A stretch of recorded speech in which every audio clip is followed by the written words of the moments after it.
ரமலான் மாசம் வேற வருது. பசங்களை வச்சாது இந்த பள்ளியை கிளீன் பண்ணணும் இன்ஷா அல்லாஹ்.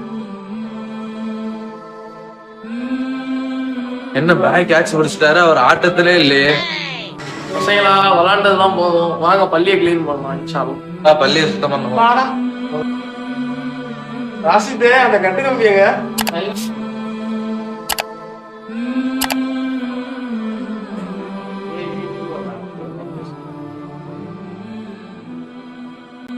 உடம்பெல்லாம் வலிக்கிற, வாடா போய் விளையாடணும். கூப்பிட்டுருந்தீங்க. ரமலான் மாசம் வருது, பள்ளிவாசல்லாம் சுத்தம் பண்ற ஐடியா எப்படி? இன்ஷா அல்லாஹ் நான் பண்ணிடுவேண்ணே.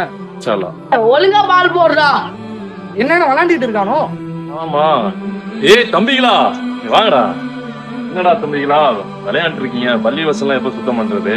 பண்ணு இதை பண்ணுங்கிறாங்க, அதை எடு இதை எடுங்கிறாங்க, அணுங்கிறாங்க அப்புங்கிறாங்க. மொத்தத்துல எதுவுமே வேணான்னு வந்தாச்சுங்க. தம்பிகளா, நபிலாசம் சொல்றாங்க பள்ளிவாசல் அல்லாஹ்வுக்கு மிகவும் பிடித்த இடம் ஊர்லயே. அப்படிப்பட்ட இடத்துல நம்ம வந்து சலிக்க வேண்டிய தேவையில்லை. நம்ம நன்மையை செய்ய வந்திருக்கோம். நாம சுத்தம் பண்ணுவோம், நமக்கான கூலி அல்லாஹ் நமக்கு கொடுப்பான். அதே போல காபத்துல்லாவை நீங்க எடுத்துக்கிட்டீங்கன்னா அல்லாஹ் ஒன்று கூட இடமா வச்சிருக்கானா, அதே போல மக்களே பாதுகாப்பான ஒரு இடமா அதை வச்சிருக்கான். மக்கள் தொழுங்க அப்படின்னு சொல்லி சொல்றான். தவாப் செய்ய வருவாங்க, அதே போல ருக்கு செய்யறதுக்கு சஜிதா செய்யறதுக்கு அந்த பள்ளிவாசல் தூய்மை பண்ணுங்கன்னு தான் சொல்லியிருக்காங்க. இது வந்து இப்ராஹிம் இஸ்லாம் சொல்லிட்டு அல்லாஹ் வாங்கின வாக்குறுதி. நாம அந்த வேலையை செய்ய போறோம். முழு மனசோட உள்ள தூய்மையோட பள்ளிவாசல் செய்வோம். நிச்சயமாக அல்லாஹ் நாளைக்கு மறுமையில வெற்றியை கொடுக்கும். அது மட்டும் இல்ல பசங்களா, நம்ம எடுத்து விட்டோம்னா இந்த மாதிரி மெஹராஜ் இரவுல முகமது நபி ஸல்லல்லாஹு அலைஹி வஸல்லம் அவங்க வந்து போயிருந்தப்ப இந்த நன்மையான காரியங்களை வந்து பள்ளியை சுத்தம் செய்யக்கூடிய நன்மையான காரியத்தை வந்து மறுமையில ரசூலுல்லாஹ்க்கு எடுத்து காட்டப்பட்டுதான். அப்படின்னா நம்ம இந்த வந்து எந்த அளவுக்கு பொறுப்பா எடுத்து பண்ணுனே. அதாவது முகமது நபி ஸல்லல்லாஹு அலைஹி வஸல்லம் அவங்க காலத்திலேயே அவங்க பள்ளி வாசல்ல ஒருத்தவங்க சளி யாரோ துப்பி இருந்தப்ப ரசூலுல்லாஹ் வந்து என்ன பண்ணாங்கன்னா, யாரையும் வந்து பார்க்கல, எதிர்பார்க்கல அதை கிளீன் பண்ணன அப்படின்னு.